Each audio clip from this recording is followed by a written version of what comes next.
Hi, and we've got Jonathan Can here talking to us about experiences of building a remote working team. Jonathan is the Director of CRM here at Namecheap. I'm Emily Jacob, and I actually work in Jonathan's team as well as being responsible for bringing you the Expert Summit. But I'm really interested to hear from Jonathan about how he has built a remote working team, because it is a great remote working team.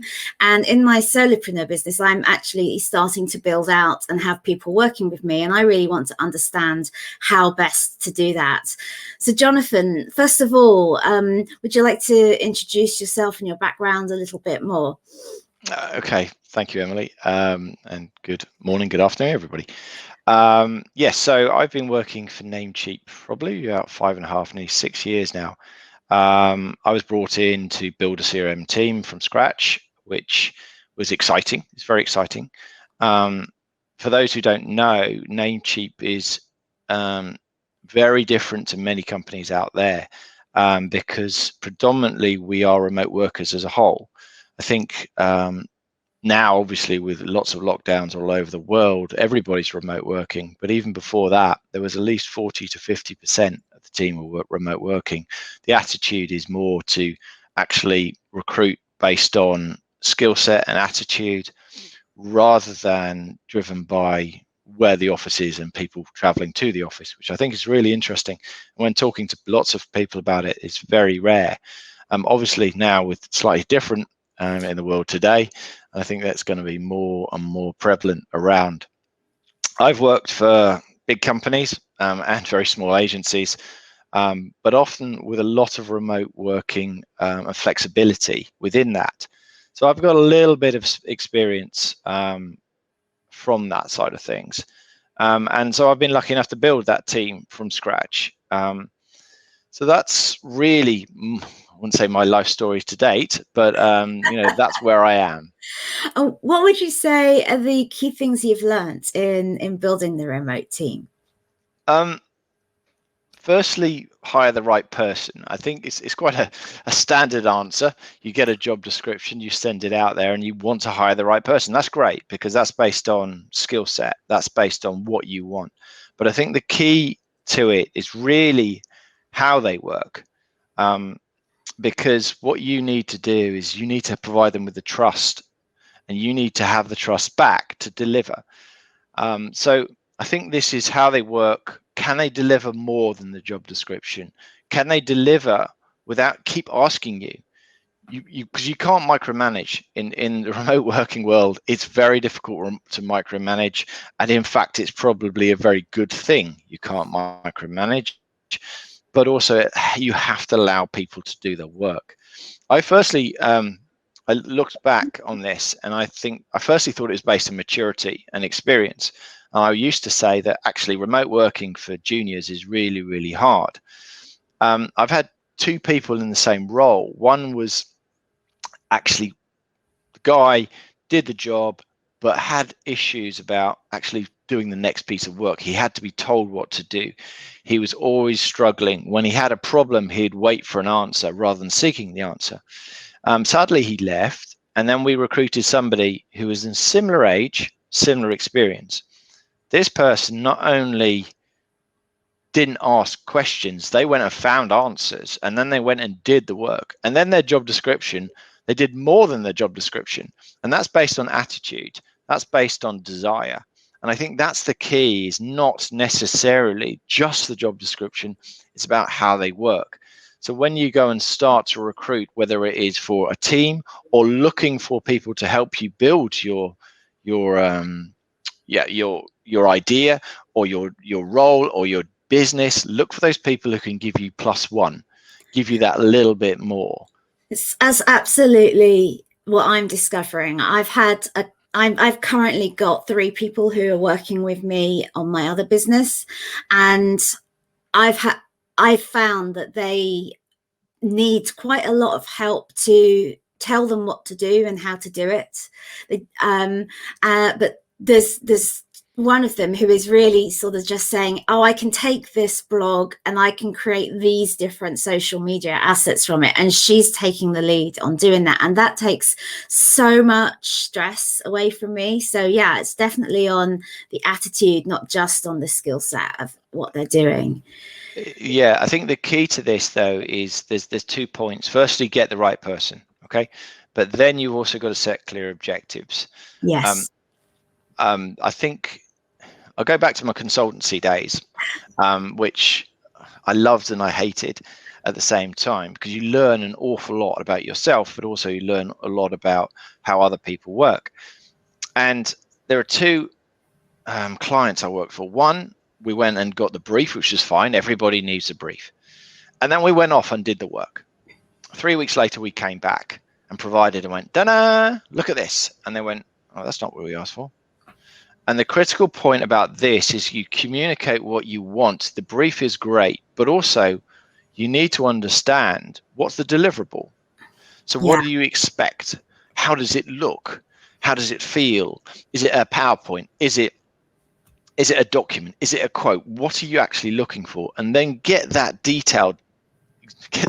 detail. My second example is when we did it right. And this was a big Irish financial house. And we sat down, we discussed the brief, which every consultant should do, but also you go and talk about what's it going to look like? How is it going to be? What do you want at the end of it? Yeah. And the other point is you then communicate and touch base every structured, in a structured manner. And by doing this, we not only delivered, but we delivered more because we talked and communicated. So there are areas so how to build the remote working, get the right person, set the objectives, communicate, probably over communicate and chat and get that relationship. But make sure that you're touching base every I wouldn't say 5 minutes, but every other day to make sure how you're getting on. Ask how they are first. Don't keep going, where's my work? But keep moving forward. Very good at just pushing, where's my work? Yes, it's, how are they first, and then go and say, right, how do we do? And so you check in all the time. Yeah. So I think those are the key elements. And how would you say things have changed during lockdown? Yeah, in Namecheap, we're obviously slightly lucky than some organizations because we were set up for remote working. Set up for remote working. So we had the infrastructure in place. Other companies haven't had it and had to create that infrastructure. So we had the technology in place. So that was a good thing. So some people might say we're lucky, but let's say in the UK, we've had 3 lockdowns. I know it changes around the world. But the difference here has been the pressure on the individual. Obviously, we're used to remote working, but the pressure on the individual changes dramatically. And this is the key again, is treating people as humans and treating people as individuals. Not everybody's the same. So in my team, we've had at least, and it's a small team, but we've got one single mother working from home with COVID. Her child got COVID. I've had a small family in a 2-bedroom flat in North London. Again, got COVID. Everybody in the same house, couldn't get out. The pressures was unbelievable on these people. And yes, they could work from home, but that didn't really matter because in this environment, you have to understand that these people have different pressures on.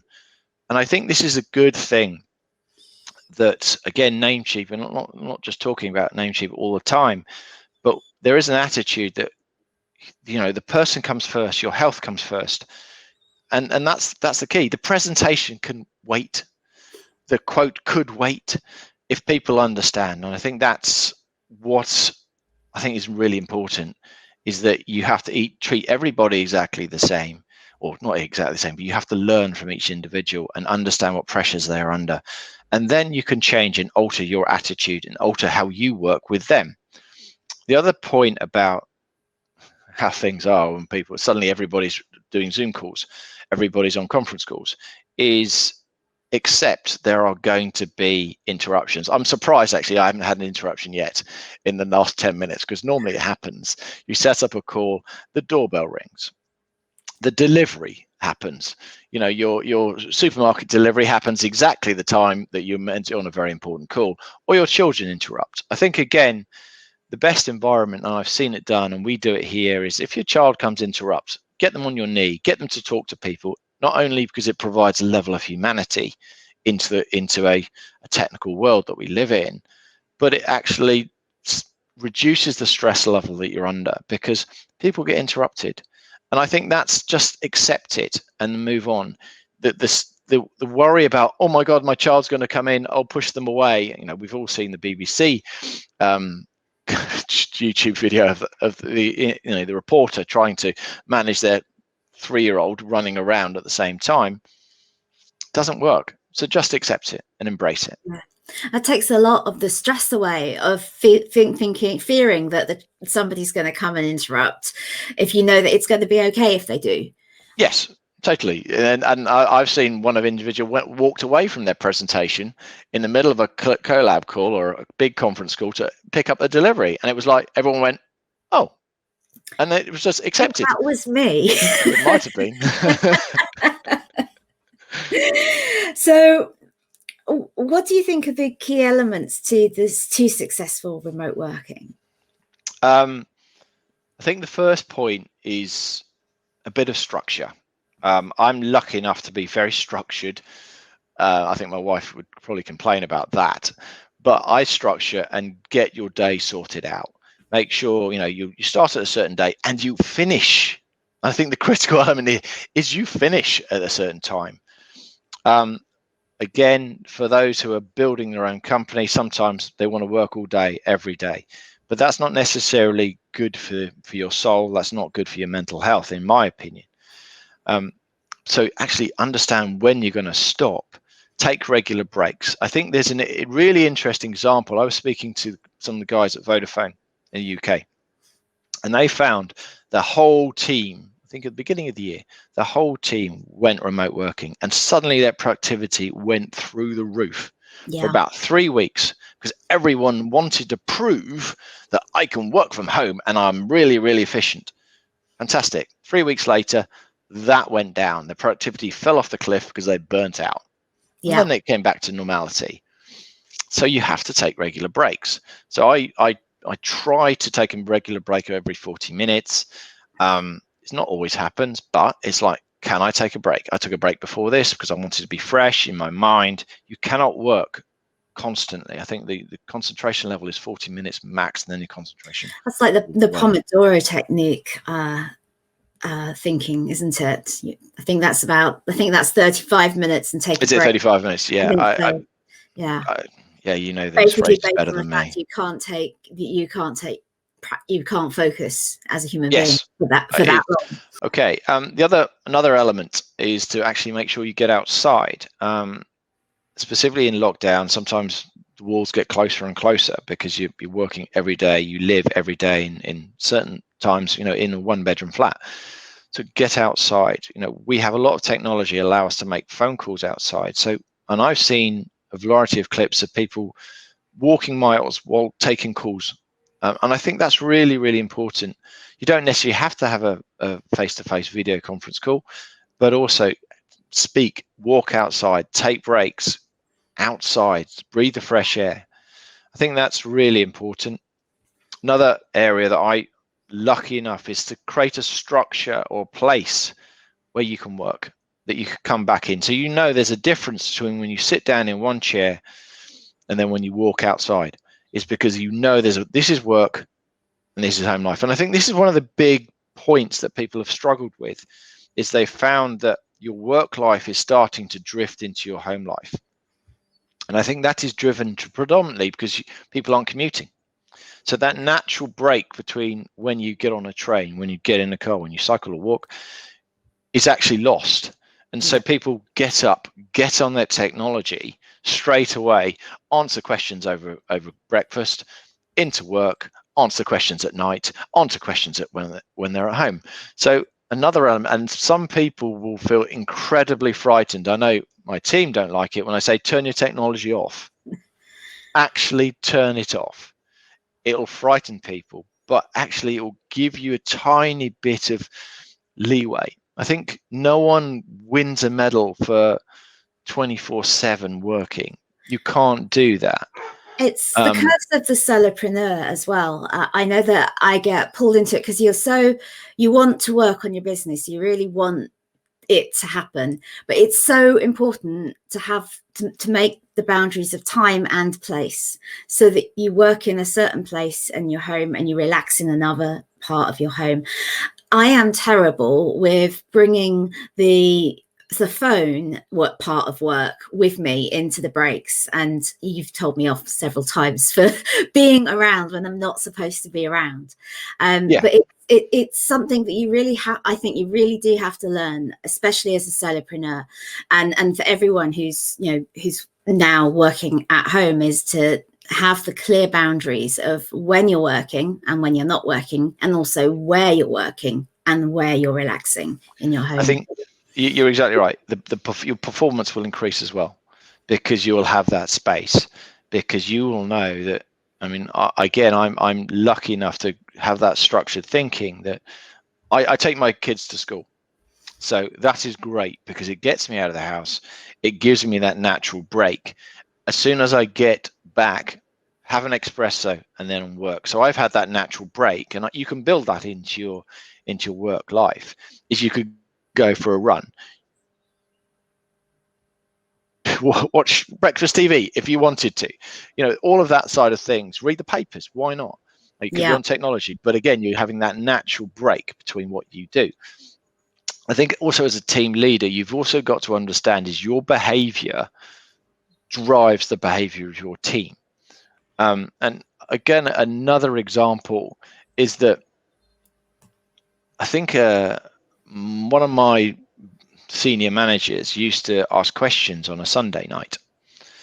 I think it was the marketing manager, asked questions on a Sunday night. And what happened then is the manager would ask questions, then her direct reports would answer the questions on a Sunday night. And the direct reports would find out the information from their team on a Sunday night, causing the whole department to be online on a Sunday night. And it started to creep in. So you actually had one day when you weren't online because your head of department was asking questions on a Sunday. Now, being a solopreneur or an entrepreneur, sometimes you feel you have to be. If you're managing a team, I would question what you're doing, because you say, actually, your behavior is driving the behavior of everybody else, and it drives the culture. There will be an expectation. I've got to check my phone. Yeah. I'm trying to stop checking my phone, even when on holiday. Everybody does it. But it's one of those things. Can you put your phone down? Yeah. Can you not answer that message? Because actually you should have the trust in your team, specifically when you have a team, to be able to answer that for you when you're away. From a solopreneur side of things, slightly more difficult. But again, is that keep technology off when you can, because there is the expectation. It's there to build. It's there to attract you. I've certainly been very impressed. I've just started working with someone, and they sent me their terms of business, and in it they were very specific of their hours of business, and when they would be available for me to contact them.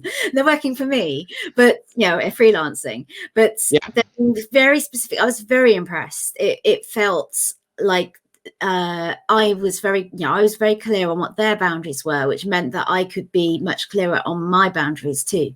I think that's a really good point. That's a great example of, again, not only setting the boundaries for who you work for, but also how on your day. And you can do that as long as the expectation is managed both ways. I think because my team is global, so I've got people from Ukraine, I've got people from Canada, America, UK, Romania, a variety of, I think there's one in Dubai, a variety of other places. Yeah. I think the critical element is to understand those timeframes and where people are crossing over, but allowing them to have the flexibility to work how they can and best they can. Again, it goes back to trust. And I think that's really important. I keep going about it, but you're employing somebody to do the job. You should trust them, because if you don't trust them, why are you employing them? Absolutely. So I think that is an element, but also allow them to work how they can, and how they best perform. And if this individual who's provided you with a contract saying, okay, I only work between these 2 times, fantastic, because that says it manages your expectation. Yeah. And you're not expecting any more right from the start. Absolutely. I did send them an email on the weekend, but I started it with, I know that you won't be reading this until I've got it. Yeah, it's a good point. Yeah. What do you think is the biggest challenge with remote working? I think is the individual. It goes back to the individual. Let's not go remote working. The biggest challenge for management is people. It's the biggest challenge. It's also the most interesting thing. Is everybody's very, very different. You will not get a person who's exactly the same. Therefore, you have to listen probably more than you've ever. I think there's a progressive listening or assertive listening. There's probably a phrase for it, but you have to listen. And somebody said long time ago, you've got 2 ears, 1 mouth, use it in that proportion.